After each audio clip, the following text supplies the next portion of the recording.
சக்தி. ஓம் ஆதிபராசக்தி. என் அன்பு குழந்தையே, உன்னை காக்கும் பொறுப்பு உன் தாயாகிய எனது கடமை. என் பிள்ளையே, வரப்போகும் ஆபத்திலிருந்து உன்னை காக்கவே உன்னை தேடி உன் தாய் வந்திருக்கின்றேன். என் தங்கமே, என் வார்த்தைகளை முழுமையாக கேள். என் அன்பு பிள்ளையே, நம்பிக்கையோடு இரு. அம்மா நான் இருக்கின்றேன். நம்பிக்கை இல்லாமல் எந்த ஒரு செயலையும் செய்யாதே. எவ்வளவு பெரிய துயரத்திலும் கூட என் மீது நம்பிக்கை வைக்கும்போது நான் உனக்கு வேண்டிய அனைத்தையும் நிறைவேற்றி தருவேன். பொறுமையாக இரு. உன் கவலைகளை விட்டுவிடு. அனைத்திற்கும் ஒரு முடிவு கிடைக்கும்.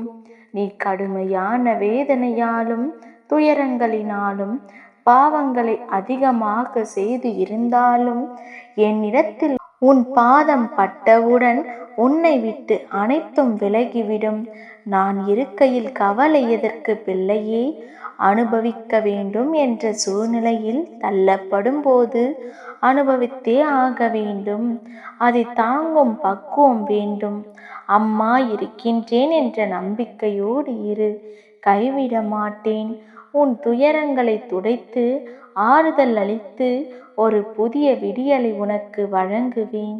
இந்த மாயை உலகில் தயவு செய்து தேவையற்ற எண்ணங்களை தவிர்த்து என்னுள் ஐக்கியமாகி விடு. என்னை சரணாகதி அடைந்து விடு. உன்னை நான் பாதுகாப்பேன். என்றும் உனக்காக உன் அம்மா இருப்பேன். பொறுமையும் தன்னம்பிக்கையும் தான் தைரியம். அதை கைவிட்டு விடாதே என் பிள்ளையே. எப்பொழுது எந்த பிரச்சனைகளை சந்திக்க நேர்ந்தாலும் அதை எதிர்த்து போராட கற்றுக்கொள். அதுவே உன்னை காப்பாற்றும். எது நடந்தாலும், நீ எதை செய்திருந்தாலும் அதை நீ உணரும் தருணத்தில் அனைத்தையும் மன்னித்து உன்னை ஆசீர்வதிப்பேன். நீ சந்தோஷமாக வாழ்வதற்கு என் நாமத்தை உச்சரித்து கொண்டிரு. உனக்கு ஏற்பட்ட துயரங்கள் அனைத்தும் விலகிவிடும். அனைத்தும் விரைவில் மாறப்போகிறது. உன் மனதில் கோபம், ஆதங்கம், வெறுப்பு என எல்லா சுமைகளையும் சுமந்து கொண்டு ஏன் உன் நிம்மதியை இழக்கிறாய்? ஒரு நிமிடம் உன் மனதை அமைதிப்படுத்த போராடுகிறாய். உன் மனதில் ஓடும் எதிர்மறை எண்ணங்கள் உன்னை வலுவிழக்கச் செய்கிறது. மனதில் பலம் இல்லாமல் தவிக்கிறாய். உன் மனதில் உள்ள குமுறலை நான் அறிவேன். ஏன் எனக்கு இவ்வளவு கஷ்டம் என்று கேட்கிறாய்? கஷ்டம் யாருக்கு இல்லை? படைத்து காக்கும் இறைவனுக்கும் கஷ்டம் உள்ளது. நீ முந்தைய கர்ம வினையால் அவதிப்படும் போது, என் நாமத்தை உச்சரிக்கும் போது யாகத்தில் எரியும் தீ போல் உன் கர்ம வினைகள் எரிந்துவிடும்.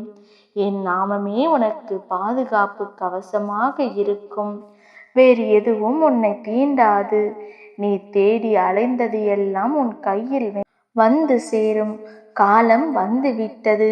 அதனால் எதற்கும் கவலைப்படாதே என் தங்கமே. உன் தாய் உன்னுடன் இருக்கின்றேன் என்ற நம்பிக்கையோடு செயல்படு.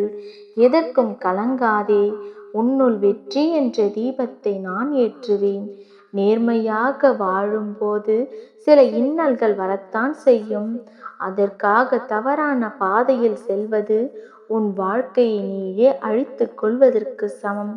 நீ எல்லா செல்வ வளங்களையும் பெற்று சீரும் சிறப்புமாய் வாழ்வாய் பிள்ளையே. ஒரு முக்கியமான விஷயம், ஒரு மனிதனின் உயர்வும் தாழ்வும் மேன்மையும் வீழ்ச்சியும் அவனது நாவில்தான் குடிக்கொண்டிருக்கின்றது. எனவே தான் ஒரு முறை பேசுவதற்கு பல முறை யோசனை செய் என்று கூறுகின்றேன். உன் கடமைகளை செய்து வா. நிம்மதியும் சந்தோஷமும் உன் வாழ்வில் பூத்து குலுங்கும். இனி உன் வாழ்க்கையில் வசந்தமே. உன்னுள் எப்போதும் நான் இருப்பேன்.